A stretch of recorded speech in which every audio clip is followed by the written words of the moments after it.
Assalamualaikum warahmatullahi wabarakatuh.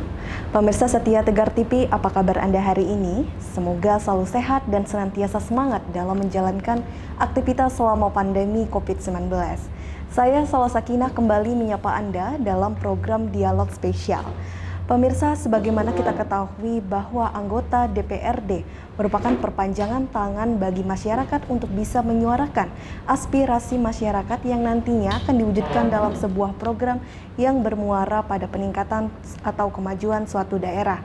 Dan tentu kita akan membahas hal tersebut bersama anggota DPRD dari Komisi 1, yakni Pak Lambok Nainggolan dari fraksi PDI Perjuangan.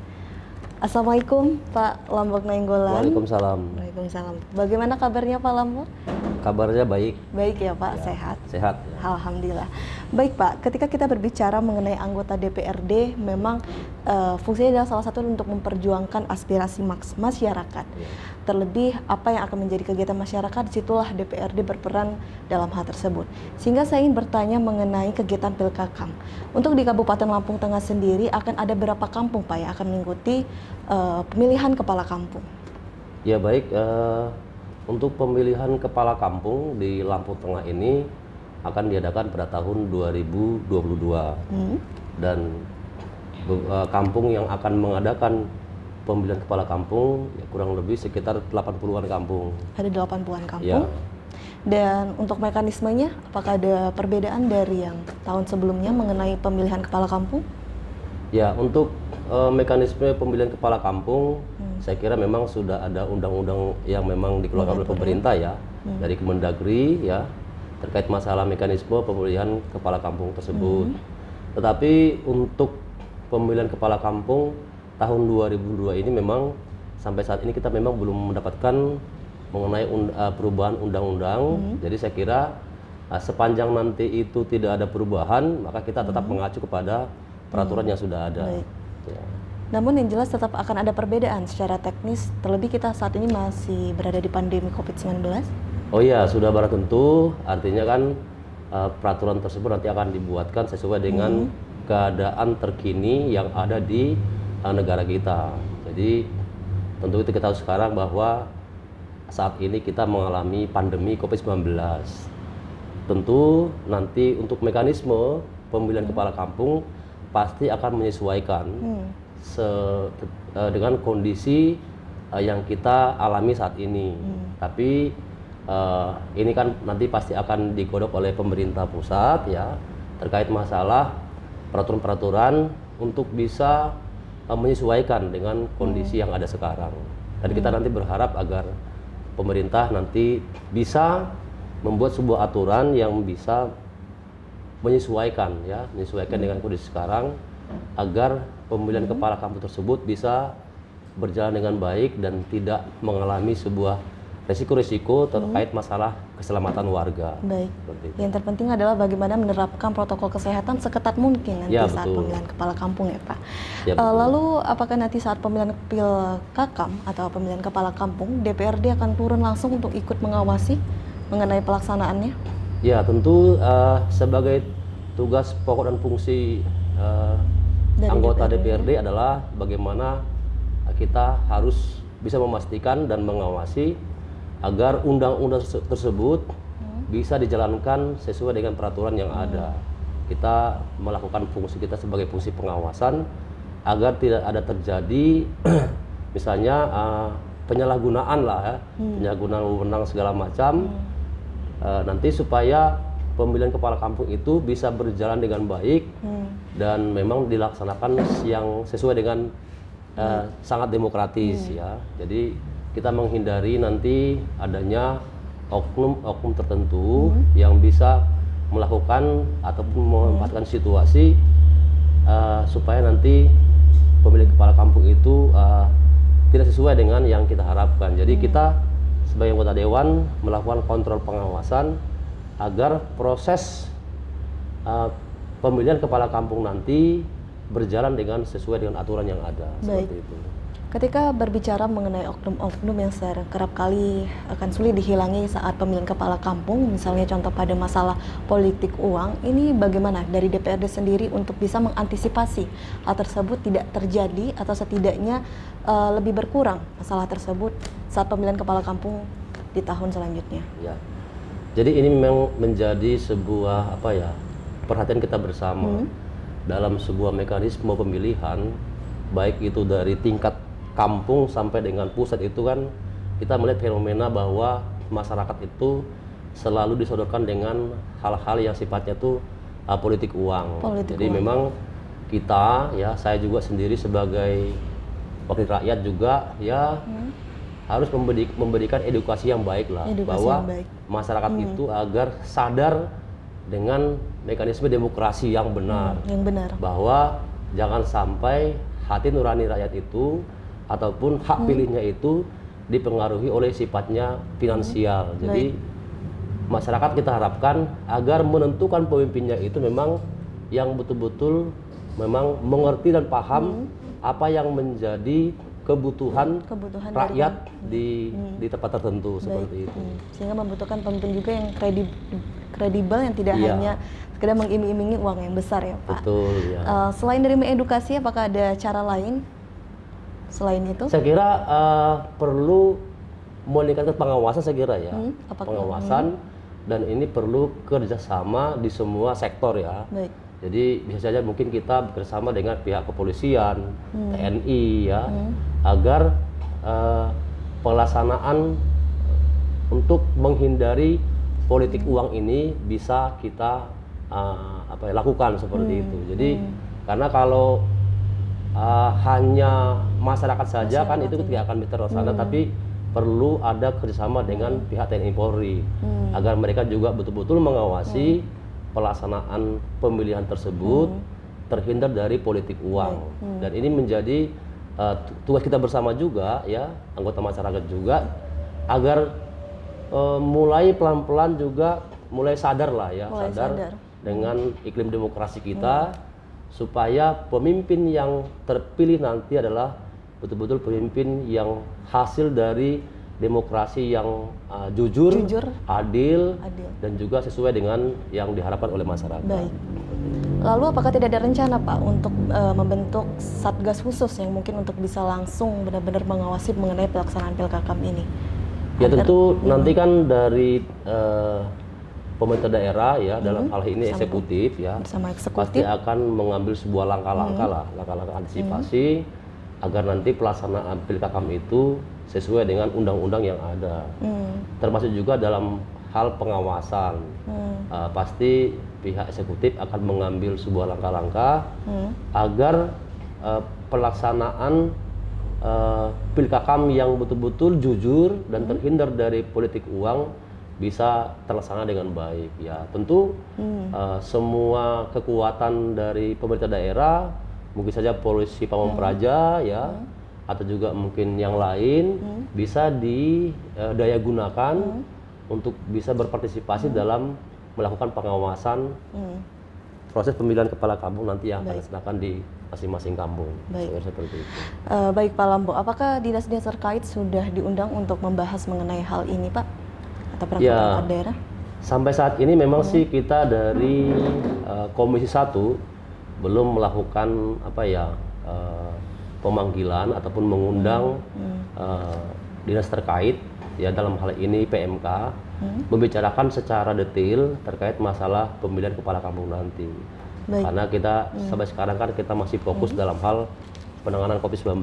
Saya kira nanti untuk ke depan ya kita akan mulai memikirkan itu, supaya dari jauh-jauh hari kita sudah betul-betul siap untuk melaksanakan Pilkakam untuk tahun 2022. Baik Pak Lambo, nanti kita lanjutkan kembali perbincangan kita.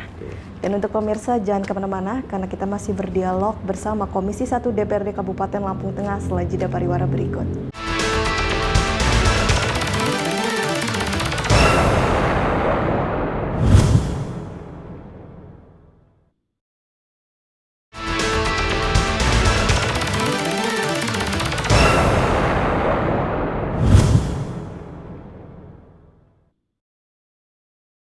Baik, Terima kasih pemirsa, Anda kembali menyaksikan Dialog Spesial dan kita masih berdialog bersama anggota DPRD Kabupaten Lampung Tengah dari Komisi 1 dari fraksi PDI Perjuangan.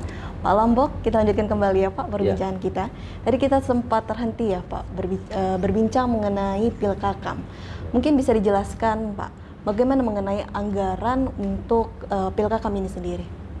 Ya, jadi pelaksanaan Pilkakam berarti kita lakukan tahun 2022 ya. 2022. Berarti nanti kita akan bicarakan terkait masalah anggaran biaya untuk Pilkakam ini di anggaran murni tahun 2022. Nanti kita mulai bicara itu di sekitaran bulan Oktober November 2021. 2021. Nah, di sana kan dari pihak PMK akan mengajukan anggaran yang akan mereka gunakan dalam proses pemilihan kepala kampung tahun 2022. Di sana nanti akan dibahas oleh Badan Anggaran yang merupakan perwakilan dari anggota Dewan bersama dengan eksekutif lewat PMK terkait berapa besaran anggaran yang akan dikeluarkan oleh APBD Lampung Tengah untuk membiayai seluruh kegiatan pemilihan kepala kampung di Lampung Tengah ini. Baik.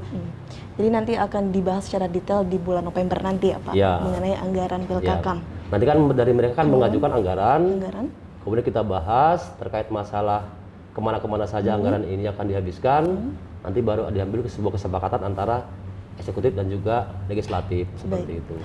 Baik Pak Lambok, kita akan beralih membahas mengenai pelayanan publik Pak. Yang mana saat ini kan kita sedang berada di masa pandemi COVID-19.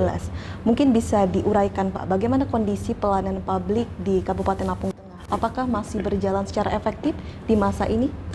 Ya baik, untuk pelayanan publik ya, selama ini kan Lampung Tengah menerapkan bagaimana semua sektor-sektor dari mulai kelurahan, kecamatan dan juga di kabupaten ini bisa bekerja dengan baik ya, sesuai dengan alurnya terkait masalah mengurus semua hal-hal administrasi lah ya terkait masalah pelayanan publik seperti itu ya.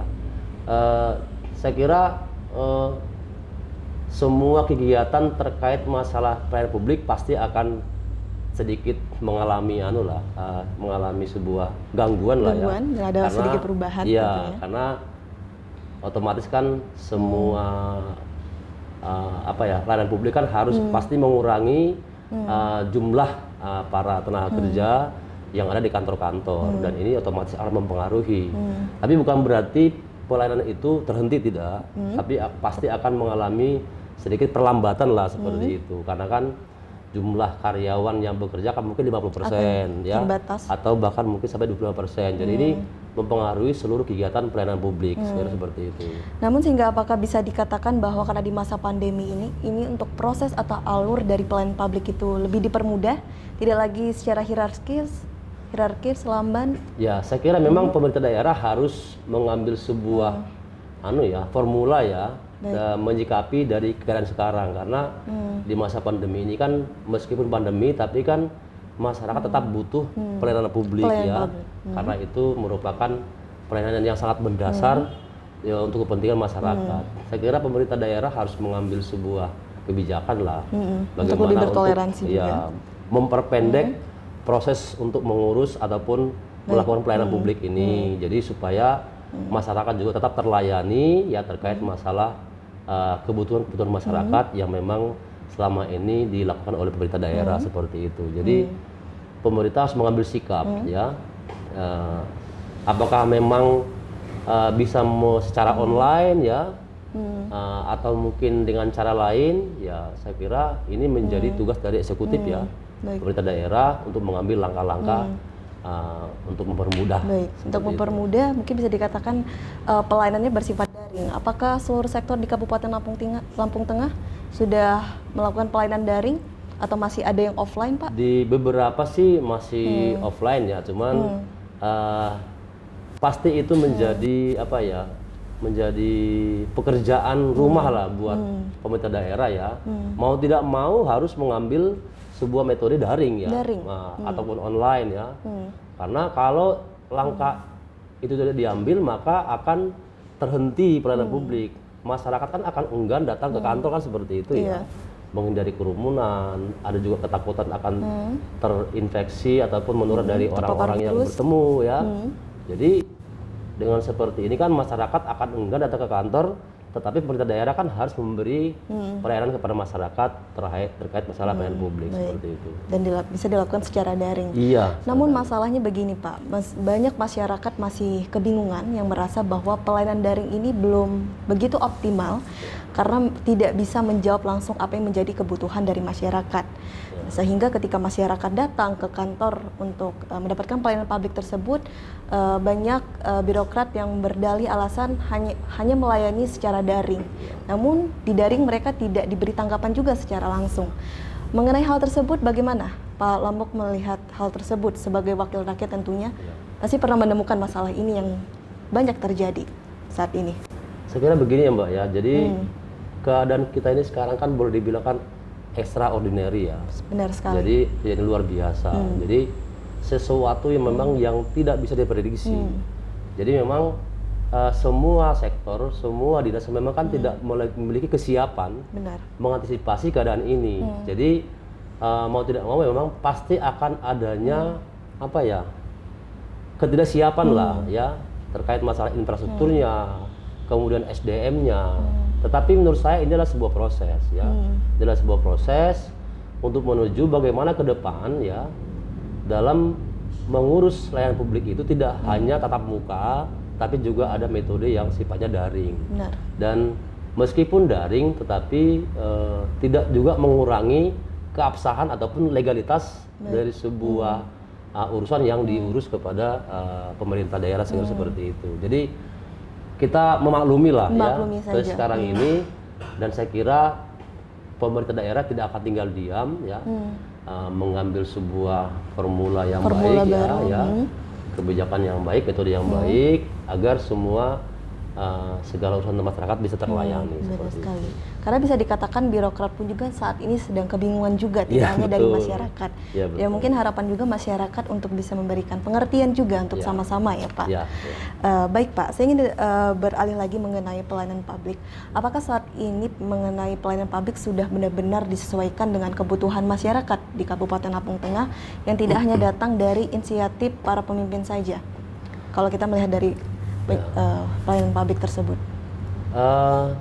Menurut saya sih pelayanan publik di Lampung Tengah ini memang sih belum bisa dilaksanakan secara optimal ya. Baik. Karena kita melihat memang kan Lampung Tengah ini kan sangat luas ya. Kurang lebih hampir 5.000 meter persegi ya, sangat luas. Sementara kan layanan publik itu kan terpusat di pusat pemerintahan ya. Belum menyebar ke bagian ke semua wilayah di Lampung Tengah ini. Jadi faktor jarak ini juga berpengaruh. Ya. Jarak juga berpengaruh. Artinya ada butuh waktu yang sangat banyak bagi masyarakat untuk melakukan sebuah layanan publik ya. Jadi pemerintah daerah saya kira memang harus mencari solusi lah ke depannya agar titik-titik dalam layanan publik ini tidak hanya terpusat di pemerintahan saja, tapi juga membuat sebuah mungkin UPTD yang bisa lebih mendekatkan kepada masyarakat. Lebih dekat kepada masyarakat. Ya, jadi supaya bisa lebih terjangkau, tidak membutuhkan waktu yang banyak dan juga tidak membutuhkan biaya yang sangat banyak. Jadi saya kira ini upaya dari apa ya, pemerintah daerah dalam hal ini, eksekutif dan juga legislatif juga harus duduk bersama untuk mengambil sebuah formula yang baik lah ya, kebijakan-kebijakan yang baru supaya layanan itu bisa lebih mendekat ke masyarakat, ya seperti itu ya. Kemudian juga layanan itu bisa dengan secara online ya, tidak harus datang ke tempat, tapi juga bisa diurus dari rumah. Ya, jadi ya itulah, teknologi juga harus kita manfaatkan ya. Jadi jangan kita antipati dengan teknologi, tapi mari kita juga menyesuaikan dengan teknologi yang sekarang supaya masyarakat bisa lebih terlayani dengan baik seperti itu. Baik Pak Lambo, nanti kita lanjutkan lagi ya Pak perbincangan kita mengenai pelayanan publik. Dan untuk pemirsa jangan kemana-mana karena kita masih berdialog bersama Komisi 1 DPRD Kabupaten Lampung Tengah setelah jeda pariwara berikut.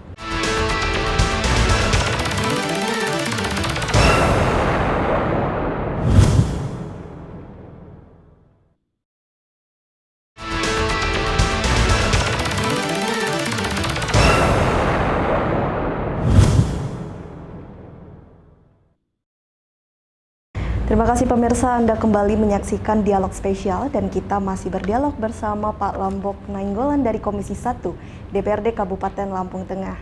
Pak Lambok, kita lanjutkan kembali ya Pak. Tadi kita sempat terpotong membahas mengenai pelayanan publik. Tadi Pak Lambok sudah katakan bahwa memang mengenai pelayanan publik di Kabupaten Lampung Tengah belum begitu optimal, namun pemerintah daerah akan selalu berupaya ya Pak untuk mengoptimalkan hal tersebut. Sehingga jika belum optimal, apa yang menjadi paling dominan keluhan masyarakat mengenai sektor pelayanan publik, Pak? Pertama untuk pelayanan publik yang sangat mendasar, yang dibutuhkan oleh masyarakat pertama adalah KTP, ya. Kemudian kartu keluarga, kemudian akte kelahiran. Ya, ini merupakan layanan publik yang sangat mendasar yang dibutuhkan oleh masyarakat.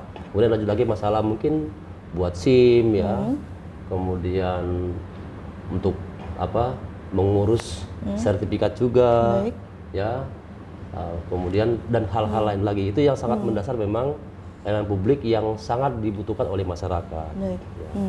Lalu dari tindak lanjut dari Komisi 1 DPRD Lampung Tengah terkait hal tersebut?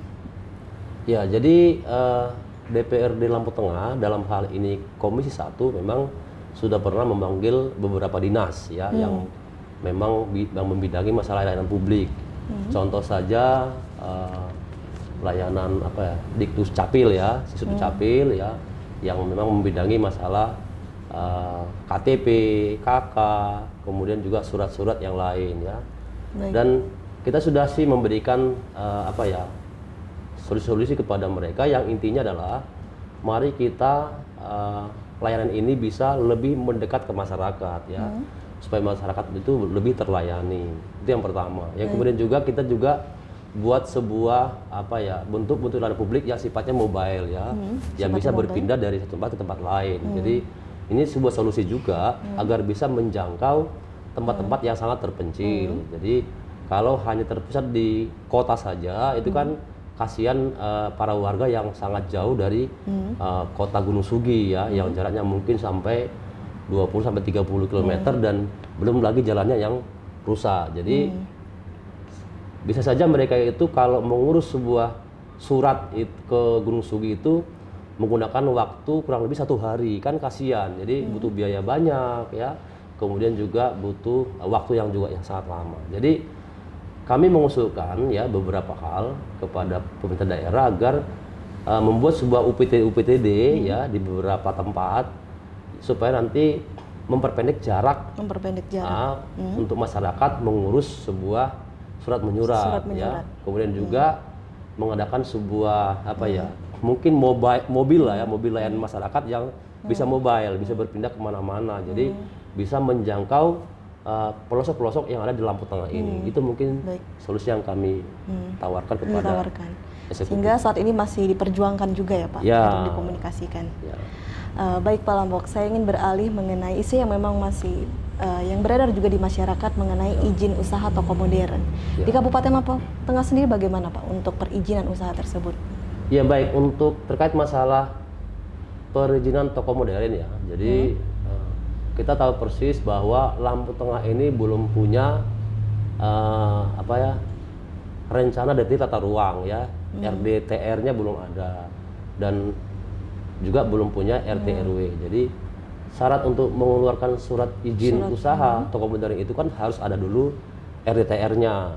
Sementara Lampung Tengah belum punya. Jadi selama ini dari satu pintu mengeluarkan izin kepada toko-toko itu adalah izin toko gerabatan.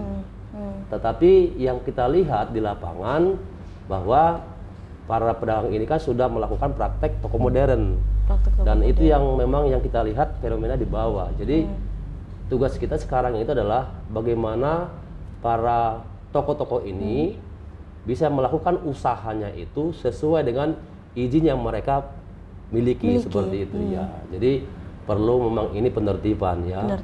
Perlu juga kerjasama dengan pihak-pihak seperti Satpol PP yang berwenang untuk penegakan perda ya.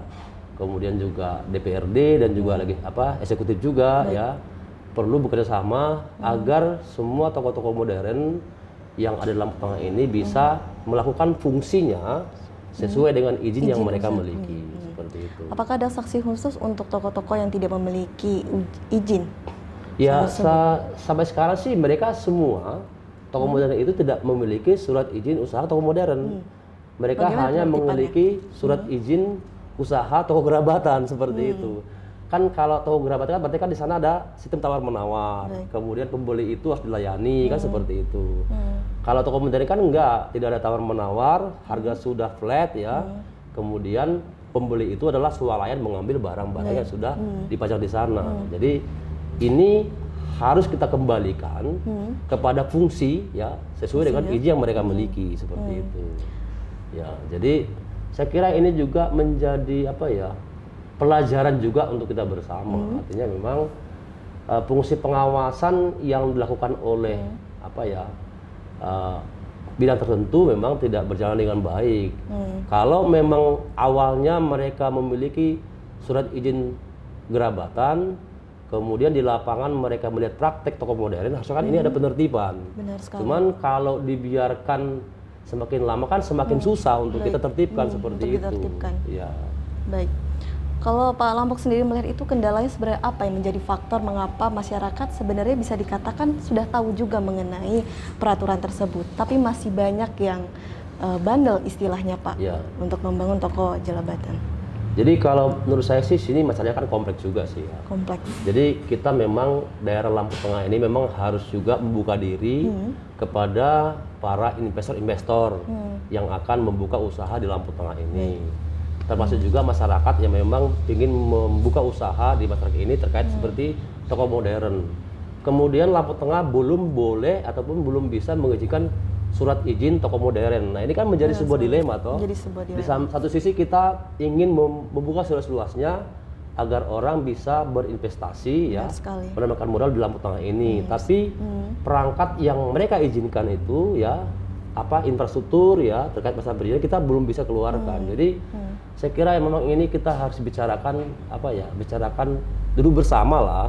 Jadi kalau misalnya masing-masing seperti eksekutif melakukan sebuah penindakan terkait masalah perizinan juga dari pedagang juga mungkin ada juga pihak keberatan dari mereka. Maka saya bilang kita harus ambil win-win solution lah, supaya artinya ada keputusan yang terbaik ya, yang memang mungkin tidak memuaskan, tapi minimal bisa menjadi jalan yang terbaik lah, baik itu membuat Lampung Tengah dan juga para pedagang-pedagang yang memang berinvestasi di Lampung Tengah ini. Sehingga kesimpulannya saat ini Komisi 1 DPRD tengah berada di tahap apa untuk bisa memperjuangkan hal tersebut, Pak? Dalam hal ini kita sudah hasil dari rapat tadi, kita berusaha meminta kepada Ketua DPRD untuk menyurati eksekutif dalam hal ini Bupati agar mengambil langkah-langkah penertiban lah ya, langkah-langkah penertiban terkait masalah toko modern ini, agar melakukan semua kegiatan toko modern ini sesuai dengan fungsinya yang tertera dalam surat izin yang mereka urus dari satu pintu. Jadi, kalau memang ada praktek-praktek usaha yang tidak sesuai dengan izin yang mereka miliki, nah ini yang perlu ditertibkan seperti itu. Ya. Lalu dari upaya yang lebih menyasar ke masyarakat, apakah ada? Sehingga tidak hanya dari satu sisi saja? Ya tentu kita juga harus melakukan sidak ke lapangan, kemudian atas temuan-temuan yang kita lihat di lapangan, kita memberikan edukasi ya. Mesti bagaimanapun kita kan harus tetap humanis juga ya, harus beretika juga, melakukan sebuah penindakan perda. Jadi supaya masyarakat juga tidak merasa mereka itu tidak terlindungi seperti itu ya. Karena bagaimanapun setiap orang yang ingin berinvestasi di daerah ini tetap kita harus layani, kita lindungi, dan juga kita lakukan penindakan juga yang tidak sesuai dengan izin yang berlaku. Baik, terkait secara sidak, apakah dari Komisi 1 DPRD pernah langsung turun, Pak? Sudah pernah ya, tentunya pasti langsung bertemu dengan masyarakat. Ya.